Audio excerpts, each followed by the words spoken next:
It's the Daily Talk Show, episode 806. Happy Thursday, Gronks. What's happening? What's going on? I'm going to just do a round of applause. I'm feeling better today. Yeah, you're up and about today? Yeah. Is there any implemented any changes from yesterday? Any kind words coming through to your Instagram account? You were feeling a bit low if you didn't watch yesterday's. Yeah. Scooter Derek actually just messaged me. I need to write back.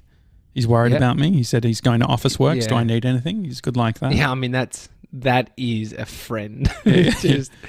Mate, just spent $2,000 at office works. What do you need? Mate, what's another 1,000 on me credit? No, but I did take the afternoon off, which was a nice treat. You? Yeah. What does that look like? So, I mean, it's not too dissimilar to working, to be honest. It's just transitioning to the... You could look at that at two ways. Either not good at switching off, or I'm always not doing something. Well, I will say, because if you give it the parameters of I'm taking the arvo off, it could be just removing a level of feeling, a level of pressure. Like you may just dial the anxiety down based on saying that to yourself. And so I was finding it quite funny because you were still on the text and you were still posting Instagram stories and you were still reading, quotes. You were doing everything you normally do. Yeah. But if you felt different about it, I was on the bed though. I was laying on the bed. So I think that's what it was. Know if I just say if I decided to take the rest of the arvo off and I just sort of was. Could you do it? Why don't you take the arvo off? I could take the arvo off. What time from? 2 o'clock? 2 o'clock. Yeah, why don't you do it from straight after 1 o'clock? I've got a bit to do. What do you got to do? Jess might be grumpy about it. What's Jess? What have you got on? I've got to Jess can have the day. I'm going to give Jess the whole day off. But Mason, he's not getting the fucking day Mason, off. don't even think George? about it. I mean, every single... Well, I know that... Mason will be in his cubby house and he'll be... I mean, he eats like a kid too. I can just imagine he's got his slice apple and he's like all of his bits and pieces. One of a friend of mine, her mum has a business that used to do something called a doona day. And I was thinking about it this morning. Doona day. You wake up, you feel... It could be mental health related. I think it wasn't specifically... It was just if you felt shit. It wasn't...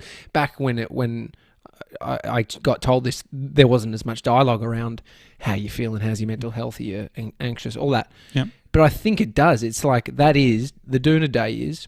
Can I just jump in bed? I don't want to do all the work today and I just want to disconnect a bit. But also by actually saying this is what you're going to do, if you do work, it's a win. But if it's the other way around, if you're still working and you're in that state, you could be like, I'm just fucking around here. I'm just reading a book. This isn't work. Yeah. And so then that just saying the words and then just sort of dialing it all back. So it's almost taking away the pressures of a work day. Yeah. And so the book you were reading yesterday, when I saw you doing that, I was like, that's good. That's good. That's a great book for where you're at the moment. So this is the book. It's by the guys who founded Basecamp. It used to be called 37 Signals. 20-year-old software business now, I think. Is it 20 years old? It's been around for a long time. It is crazy. You gifted that book to me. I read it, left it in the sun, and the cover disconnected from the spine of it. And I was like, oh, fuck. But I got most of the way through. I feel like I was slightly worried giving it to you because there was the sense of, there's a few things that are controversial in here that if you're not all across, like I would be worried Mason potentially reading this at the age of 20. Because it's like he hasn't really... Because it's like, say no to meetings. It's like if Mason ever says no to a meeting, I'll tell him to fuck off. You know what I mean? But I could imagine he reads this book and it's like, hey, man, I couldn't contact you today. It's like, deep work, no meetings. Yeah, deep work. Look, your revenue goals, I don't believe in them. Like, we don't need revenue goals. We tried it and there was a lot of anxiety and so we're trying to dial back the anxiety. So I don't care about your revenue goal, Josh. Yeah, I mean, so on the cover of the book, it says... 80, so it has a big cross out of all of these things and it says 80-hour weeks, packed schedules, super busy, endless meetings, overflowing inbox. I can imagine fucking Sev's creating a good story about his inbox. I can't go to email too much. I bet you, I reckon he's a few weeks off asking for a Hey account, which is like a new way of looking at email. Mate, you haven't even worked out Old email. Why don't you look at old email before you go to new email? Anyway, love you, Sebs. Overflowing inbox, unrealistic deadlines, can't sleep, Sunday afternoon emails, no time to think, stuck at the office, all-nighters, and my probably favourite, chats blowing up, which is normally a brand value. And what was the takeaway, if you were to have one takeaway from that book? Well, in the state that you were in, so it was feeling a bit down, bit like, you were concerned about the future, or just feeling those anxieties of just feeling the weight of the pressure, right? And so this is definitely the antidote for that. And so even just reading the contents, the thing with nonfiction is, and I know I said that I was going to read some fiction, and Leah McClelland actually sent a DM saying, love the episode, definitely read fiction, but I'd already gotten into this one. But the good thing about nonfiction, I reckon I might sound like a bit of a dummy here, but the secret equation for reading nonfiction is reading the contents first. The contents. Okay. What? I mean, do all nonfiction books have that? I don't think so. Do they? Yeah. Do they? Yeah. So, but this one is very good, I think. It's things like, so first, it's crazy at work, a quick bit about us. This is essentially just the chapters, right? Yeah. But I did an Insta story at Josh Janssen, if you want to follow along on my journey. But there's Curve Your Ambition. Pardon? Where are you off to? No, it's just if you want to follow, I was pretty pumped about my Insta stories. I thought they were good. I was like, this is something. And a few people DM'd. It did give me anxiety to write back to everyone, so I haven't yet. But it did feel good because people were like, yeah, this is great. The bits that you've underlined are refreshing. But it's like, bury the hustle. Happy pacifists. Our goal, no goals. Don't change the world. Make it up as you go. Comfy's cool. So you get a good sense just reading the contents around the type of thing that it's going to give you. Where do you land with this stuff? Because I feel like you're one to, and it's a skill of yours, to consume something and then take it. So the one you've been on recently is the WIG's Wildly Important Goals. And then we speak to someone like Nathan Chan from Founder, who talks about the traffic light system, and his coach has told him that. And so then he's implementing that. And so Great by Choice was the book that he recommended. Yeah. I've been listening to that audiobook. Good. Yeah. But where do I land? Yeah, no, good question. I think that for me, I use even though I'm in extremes, I will use books to try and realign or just give some perspective. So I feel like, say, using the 4 disciplines of execution, which is what you're talking about, which is talking about the wildly important goals and having leads and lags and all this different types of metrics to sort of understand your business, accountability meetings, all of that sort of stuff.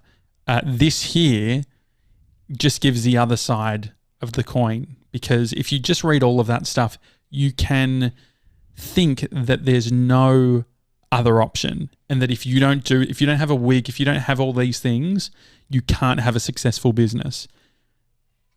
Well, if you don't have a goal, you don't have a destination in mind, where are you going? You're going nowhere. You're driving the fucking streets. And so the goal thing, I don't necessarily. So they're very much. They've tried the whole at Basecamp. They tried the whole setting goals.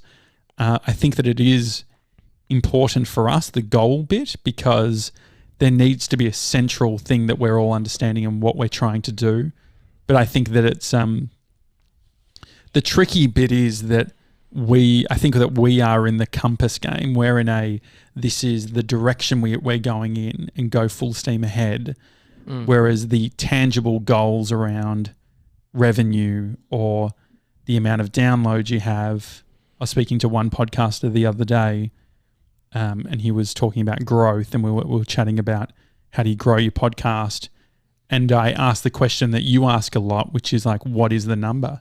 What's the number that you want to get to that then you'll be happy?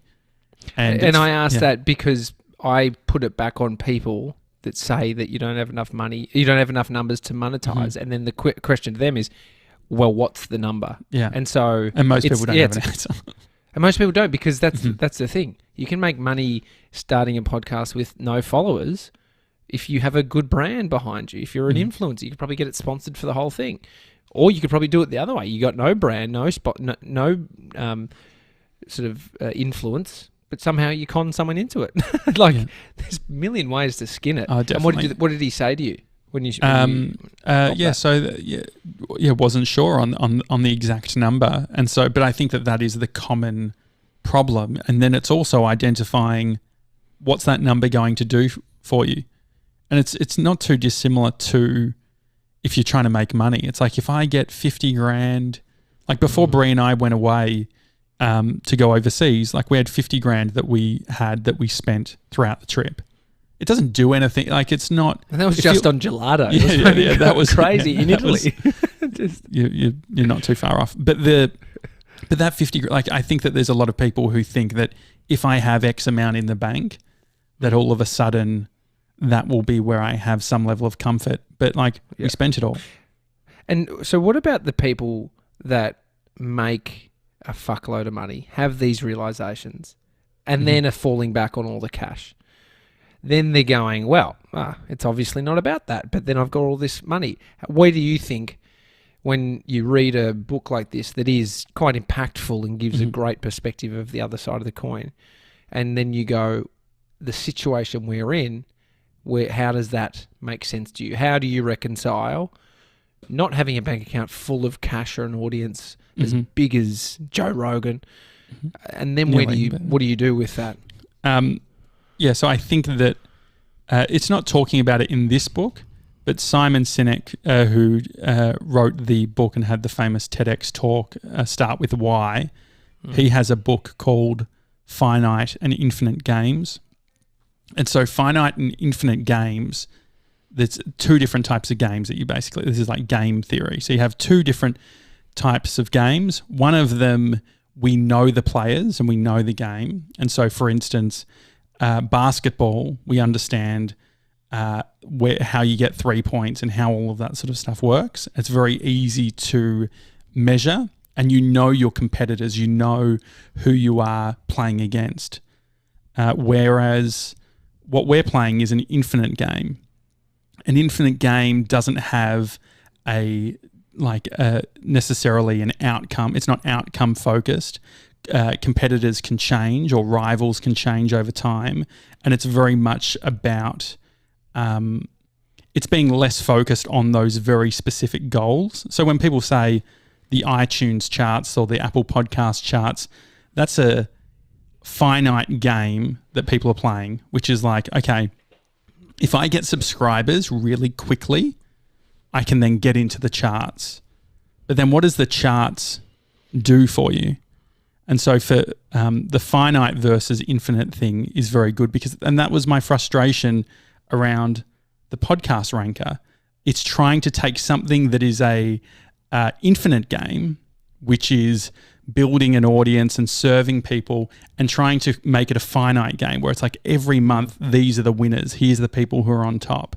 And so for me, what this book does, even though this isn't that book, it still makes me recognize that you don't have to enter into the finite games. And so, go on. Do you think that people may have goals set around finite games, and they're not willing to pursue the infinite game?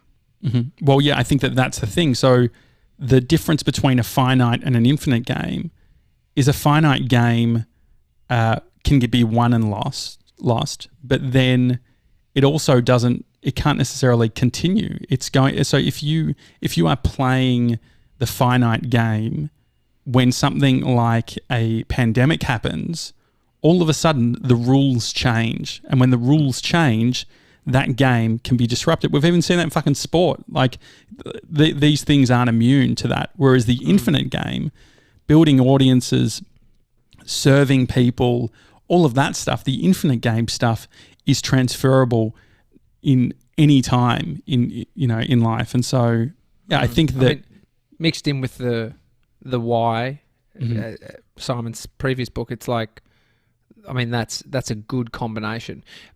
If you're understanding your why, then playing the infinite game, but then you see the challenge. So what's the challenge? Even while you've identified those two things, you know your why, you know what game you're playing, and it's the infinite one, and then it's you're the thing in the middle of that still feels everything. And you can potentially get confused into thinking that you're meant to be playing the finite game, or you could be judged on the finite game. So people who would compare, or you see reviews or whatever it is, you hear people talking about, they've made a judgment call on, it's like they're watching a soccer game and they say, why don't they just pick up the ball, the fucking idiots, right? Like there is a misalignment between the rules. And that's what I feel. It's not Gaelic football, mate. But I think that's like part of the frustration. It's like, for me, when I hear criticism or I hear feedback, are people thinking about it in the infinite game? Or absolutely not. Are they just comparing us? But I think there are people who are. But some of the things that stood out to me, so this is Finite and Infinite Games has nothing to do with this specific book, but to give you sort of a sense. So the book is called It Doesn't Have to Be Crazy at Work. One of the things I underlined, which is an infinite game mindset, is set out to do good work, set out to be fair in your dealings with customers, employees, and reality. And so if you look at that, if you focus on the finite game, so the finite game is we're going to make $150,000 this month. The problem when you focus on the finite game is at what cost? At what cost are you willing to make that $150,000? The Basecamp, the authors talk about, customer retention. And so one way that people can turn on to customer retention is making it way harder for people to get out of their contract or to cancel their service. Yeah. So when you go on to Adobe, or if you go on to any service, like SaaS product, how easy is it to cancel? If it's hard, they're probably playing the finite game. They're wanting to make sure that they have the revenue coming in right now at the detriment of people who don't even necessarily want to be there. And then they can't work out how to cancel, so they go hard on sales to get people through the trap door. And then everyone's trying to work out how to get out. They fucking can't get out. And so then you got to ask. And so I think that part of the friction that we sometimes feel is when people aren't playing the infinite game. They're playing the finite game. They're like, how do I make money? How do I monetize this relationship here, or add fees here? And like, I deserve to be paid here. Like these things, I think that we need to look at things holistically. I think for us, what we've done is we always come in with the posture of how we serving people, how we supporting the people around us. And you can sniff out someone who's playing the finite game because it always comes back to those specific needs that they're trying to do right now, which won't necessarily serve them for the future. And then, how do you set out to do something? Because you see the people that really win are the ones that are doing what they love. They're not sleazy salespeople, and they're making good money. It's like they're being rewarded for this great thing that they're putting out into the world. And so I see that more of a win than the hard salesperson that's just closing deals and deals and at deals. Any cost. Like, at any cost. And so, like, what is an actual? Like, I think that what we're in we're in the relationships game. We're like, I'm proud of all the great people we have around us. And it's funny that our intuition, our gut instincts on these things are normally spot on. And you see, and what I think the reason why these books are great is it's very easy to fall into the finite game when you have enough conversations with people and they're asking questions about certain things, or they're trying to, growth for growth's sake, but like, what does it all mean? So anyway, I definitely recommend. It doesn't have to be crazy at work, and then also finite and infinite games. I think the way you were laying out that would feel better for an individual or for yourself or us takes longer. Mm-hmm. But then it's then it makes sense if you've decided that this is the long haul, we're doing 10 years of this show, it just becomes a small portion of a 10-year piece. But if you don't have that understanding of the longer play, that's where some anxiety can come in, because you're like, I wanted all this success yesterday or 1 year ago, and I need to start now. I need it to blow up, or all those things. I need to be a unicorn. And then it also, like, I think that it doesn't allow for the light and shade of things. It's all too it's too black and white. And so but in saying that, there are moments where, and this is like meta-modernism, which Dr. Jason Fox has spoken about spoken to on our show before. It's like you can enter into these states. So you can enter into a finite game temporarily, or you can oscillate between finite and infinite. But as long as you know that you are playing the infinite game, and then you recognize that this finite game won't come at the detriment, but it's actually the game that needs to be played now. That's like the little bit of the head fuck, is there is an oscillation that can happen where you are playing at a short period of time the finite game. Mm. Does that make sense, or do you think people think I'm fucking whack? Yeah, I mean, the finite infinite game thing has been one that you sort of went hard on. That was early, probably 6 months ago. Yeah. I mean, there's simple concepts, but how do you swallow them and actually digest them and make sense of it? And so, I think if you were to look at, if you are struggling to look at it, it's like, what goal do you have? What is the period of time, or where are you wanting to go? How quickly is it? If it's very quick, it's probably going to slip into a finite area, or it could trip you up to play a finite game. So I need money by next month. How can I do it today? And who can I call to ask to help me with what I need? And it's like me.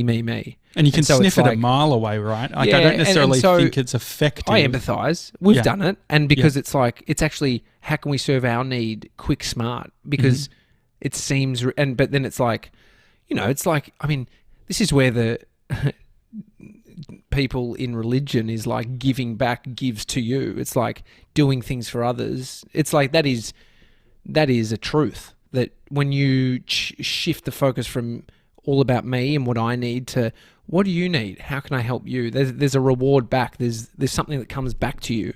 Mm-hmm. And so it's a balance.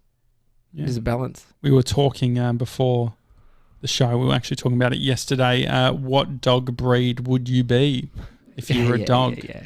Oh, mate, it's a fun one. Look up dog breeds in Google and you've just got a whole plethora of dogs just to swipe across the top. And so dog breeds. Can I pick one for you? Yeah, please pick one for me. I'm just scrolling through. I know what you are straight away. What am I? You're a Siberian Husky. Oh, hang on, wait. Is this a huge thing? Sarabi dog. What am I? A Siberian Husky. Siberian Husky. Mason is a Bernese mountain dog. Oh, yeah. Big cuddly fella. My mate had two of them. They were huge and they shed hair everywhere. They're not huge. Bernese. Mm-hmm. Dude. Conspiracy Jimmy would be a Doberman. Yeah.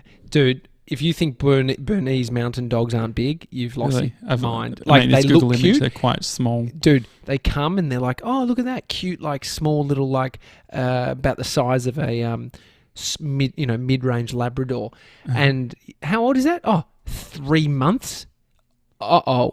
Where like 6 months' time, a year's time, huge, heavy, like thick set, not like a Doberman style, but just like a king size Labrador that's 70 kegs and shit's the size of a can of chum. And so what? What So what am I?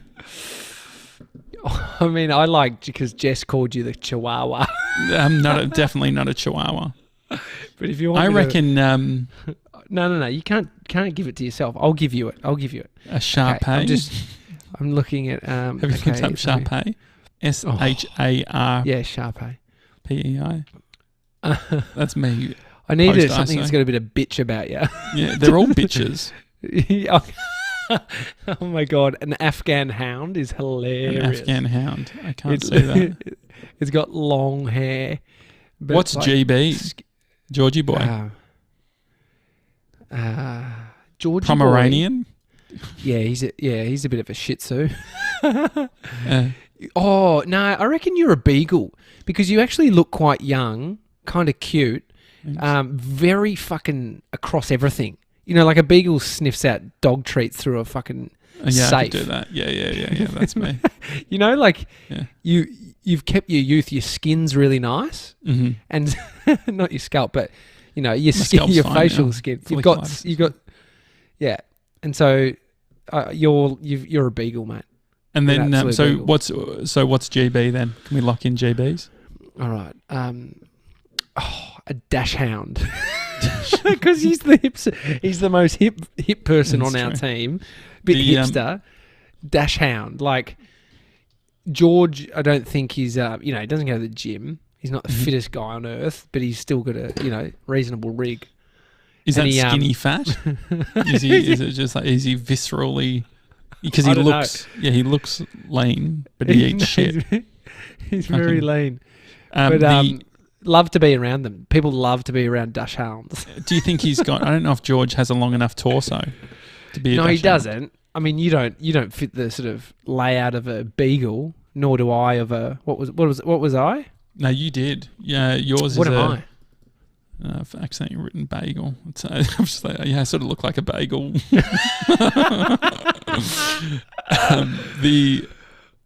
What was I forgot. I can't fucking remember.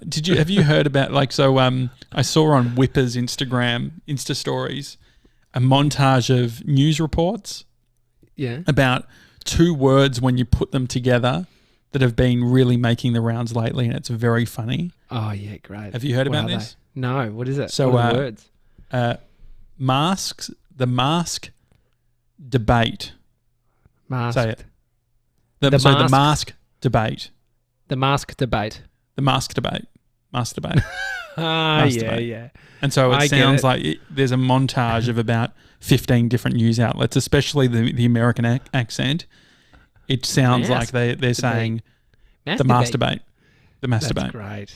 Anyway. That is great. The on the dog thing, another fun game to do with you, mate. Go around the room and you have to bark. So you need to do a bark, and everyone decides what dog you are based on your bark. Should we do that now? You just do one. You go, do you want me to go? Okay. That was just. Yeah, sure. I didn't think too much. What do you think that? So you were a Siberian Husky, by the way. Yes. So I think that you there were. I wasn't a Siberian Husky, that's for sure. Bree's on a meeting, but I'll still do it. Okay. Ready? Yeah.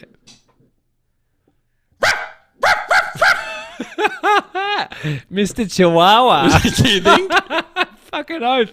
Either that or a Bichon Freeze, one that you get from Chadstone Shopping Centre, and it's a. I don't think they do them mutt. anymore. No, they don't do. I don't think they do. As in shopping centres, yeah, they don't do that. Yeah, that too. Wonder how the cinemas are going. Oh yeah, oh my God, can I just say can I just see if I can get this? Can I just see if I can go get this? So he's just left his microphone. Sorry for the delay. A little sniffly nose. Do you reckon I need to get tested? Okay, what do you got? Got a letterbox drop yesterday. Can you see that there? Yeah, what is it? What does it say? It's just a little pamphlet. Oh, it looks like, oh my God, handwritten notes been delivered to me. Amy said, oh, this is hilarious. So this house that we're in just got sold. and the new owners have taken over, and so the people who sold it, the company, have nothing to do with this house anymore. Mm-hmm. They've put in the letterbox this handwritten, air quotes, letter. Sorry, I missed you. I may have a buyer for your property and was hoping to speak with you. Please call me on blah blah blah.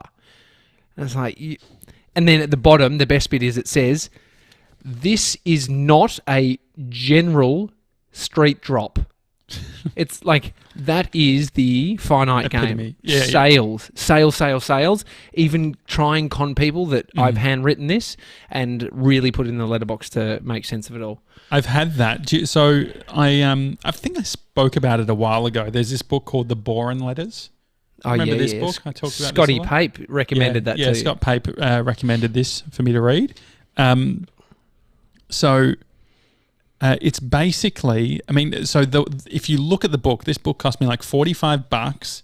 It is the ugliest book you'll ever see, right? It's actually, it was printed by Amazon. You probably can't see it, but the lettering is all smut, like it's blurry. It looks like shit. And then if it's you look literally, you could get it done at Officeworks. Like you could just, it would be like them just printing pages and then binding them for you. Mm-hmm. And so here you go. I don't know if you can read this here. Probably not. But there's a right there. Basically, it says a handwritten or typed address, no label. And so when it comes to preparing, if you want to get someone in from a sales letter perspective, this guy who wrote this book, he wrote this book in jail. He sold so many of these products and wasn't able to deliver on them that he went to jail. And these are the letters that he wrote to his son about how to market and how to copyright. It's very interesting. But it did remind me that... What games do you play? I mean, I think that's the... it feels like the Finite Game, doesn't it? Yeah, ends up in jail. Jeez. Well, he says here, interesting though, because I underlined it. Some of the things I underlined was, you can grab attention without cheating, without making the reader feel ripped off.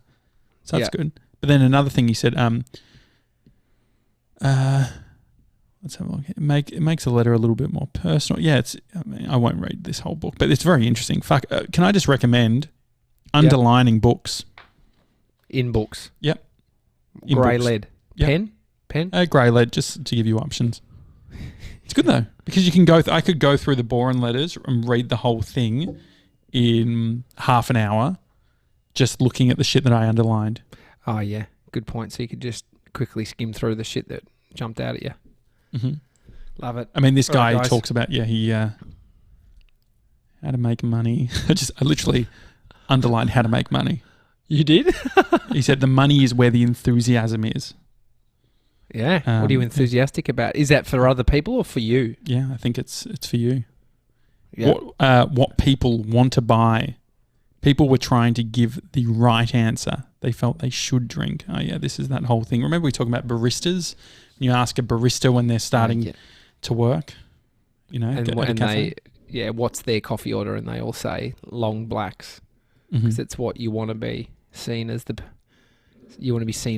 long black drinker. Mm-hmm. Rory asked which Seth Godin book should he start on if he was to read a Seth Godin book. Yeah. I think... are you feeling a bit down? Because then the dip's good. Yeah. So the three books that I love by Seth, there's one called The Icarus Deception. Great one to start on. Yeah. And so... It's literally what I started on, JJ. And so The Icarus Deception, whilst reading that, quit my radio job. I was fired up after listening to that and went in and quit. You want it to fly like, what is it? It's the Icarus. Is that? Yeah, so the idea is that Icarus was this fucking bird or some shit, or had wings. I'm going to fucking butcher this story. But basically they said, do not fly too high, because if you fly too high, your wings, like the wax of your wings, will melt and you'll crash. But then what Seth was saying was the story had actually changed. The original story said, but also don't fly too low, because where it's low is where the ocean is, and the water from the sea will make your wings heavy and you'll crash. And so it was talking about the industrial age and how over time we're getting taught to don't go too high, don't try and reach for above you. So but don't go too low either. Great. Don't go too low. Exactly. Don't go too low. You'll fuck it. In Greek mythology, Icarus is the son of the master craftsman Daedalus, the creator of the labyrinth. Icarus and his father attempt to escape from Crete by means of wings that his father constructed from feathers and wax. There you go. Yeah, it looks like a that sort of old style mythology. Man, half winged species. But anyway, that's sort of so that's a good Seth Godin book. Yeah. The other one, start there. The other one that changed my life was Poke the Box. Yeah, which poke the box. The main line out of that stuck with me was pick yourself. So everyone's waiting to be picked. Everyone's waiting for fucking. Channel 10 to say you're the Bachelor. Yeah, exactly. You're on the Bachelorette. It's about, especially, it couldn't be more relevant than today. But I even think yourself. Yeah, I even think for job interviews, for just if you want to start your business, yeah, sure. But even working within a business, how do you just pick yourself to stand out? And those two, Icarus, Deception, Poke the Box. And also, the Dip is great, and it's a quick read. If you have the audio book, it's under 3 hours. So anyway, was that two? Have I gone two? If we were to deconstruct the two moods from yesterday and today, is this a manic episode? Have I gone Mr. from 97 Mr. 97 posted a video of you from 1 year ago in the same state. Human experience is one of being up and down. Well, it's cyclical too, don't you think? I reckon if you look at all these things happen at the exact same time, so it's like winter, fucking eating, all of those things happen, and it's like, I feel like it's just it's a bit groundhoggy, isn't it? But if you're asking if it was up and down, yes, it is. Yeah. But are you okay? Have you got whiplash? Are you all right? Yeah. No, I'm feeling pretty good. Feeling good. Okay, all right. It's a daily talk show. If you enjoy the show, leave us a review too, please. Yeah, on love that, Apple Podcasts. It's helpful, just because because only fucking assholes are writing at the moment. No, we've only had we get a couple of ratings and negative. They never leave actually any information, and you can't respond to them. Yeah. But spineless. Yeah. Give us a review. Infinite game. See you tomorrow, guys. Have a good one. See you guys. Love you.